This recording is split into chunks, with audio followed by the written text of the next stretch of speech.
Hello everyone, welcome back to my channel.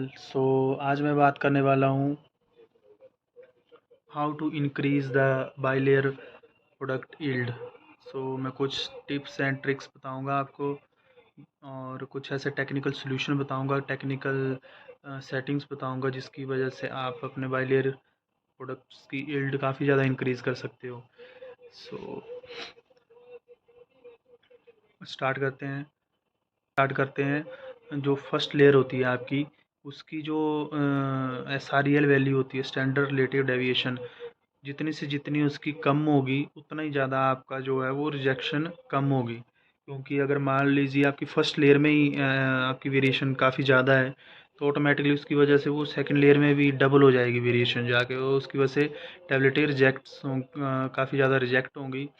उस case में आपकी काफ़ी ज़्यादा यील्ड लॉस होगा। सबसे पहले तो फर्स्ट लेयर की वेरिएशन को कंट्रोल करें आप थ्रू फिलकैम देखें अपना, आपको फिलकैम बर्नआउट ना हो। AWS की जो लेजेस हैं उनको देखें, आपकी जो सेगमेंट की सिलेक्शन है उसको देखें, फिल्टर की सेटिंग है, मैं ऑलरेडी वीडियो बनाई है मैंने वेट वेरिएशन के ऊपर। आप वो सारे चेक पॉइंट्स जो फर्स्ट लेयर है उसके लिए आप एप्लीकेबल कर सकते हो और अपनी वेट वेरिएशन को रिड्यूस कर सकते हो, जिसकी वजह से आपकी रिजेक्शन कम होगी और यील्ड लॉस कम होगा।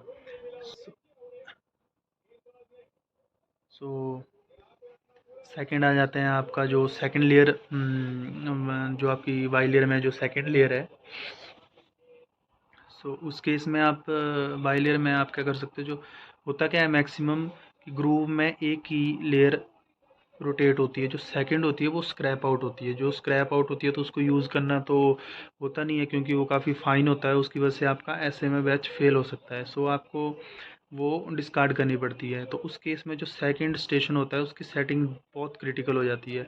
उसकी सेटिंग, उसकी जो सेगमेंट की सिलेक्शन होती है वो बिल्कुल प्रॉपर रखें। सेगमेंट बर्नआउट नहीं होना चाहिए।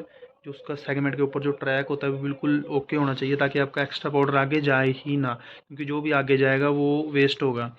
सो टरेट टू फिटर जो आपका गैप है वो बिल्कुल ओके होना चाहिए, ज़्यादा गैप नहीं होना चाहिए।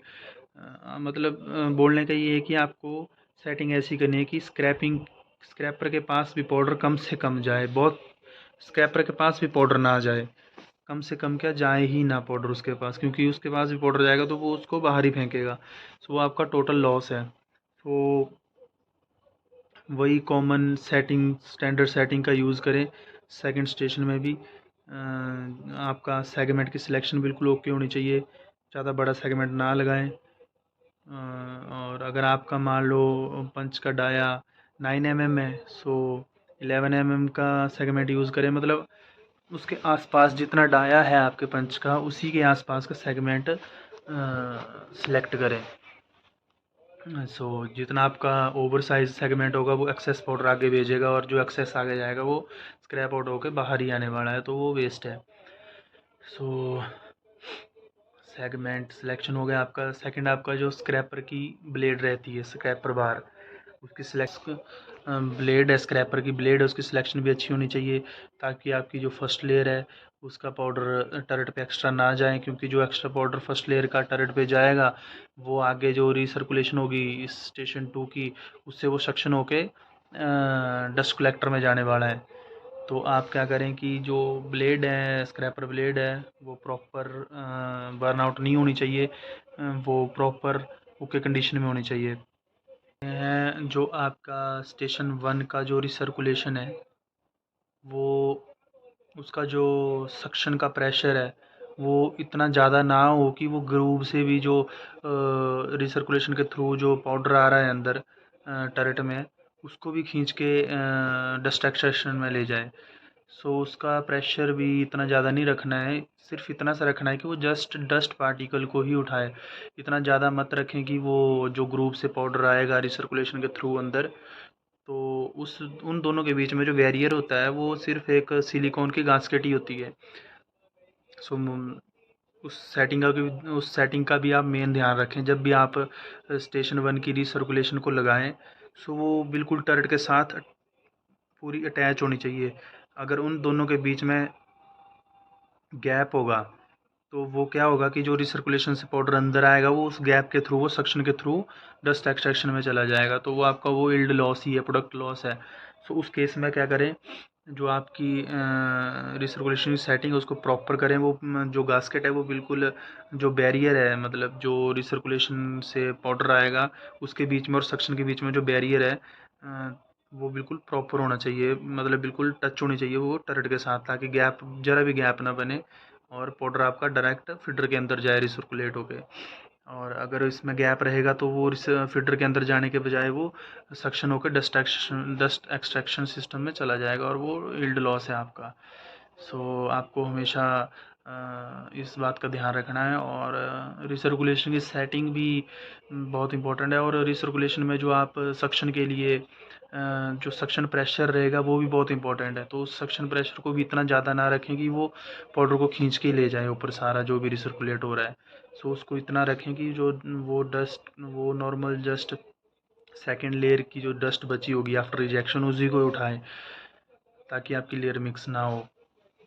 और सो लास्ट एक और सोल्यूशन है, आप जो पेनिट्रेशन है वो ज़्यादा से ज़्यादा डीप रखें, क्योंकि इसमें होगा क्या, मैक्सिमम होता क्या है कि अगर पेनिट्रेशन आपकी अप होगी तो उस केस में आपका जैसे ही पंच एंटर करेगा डाई के अंदर तो चांसेस होते हैं पाउडर बाहर निकलने के, और निकलता भी है पाउडर बाहर ड्यूरिंग कंप्रेशन।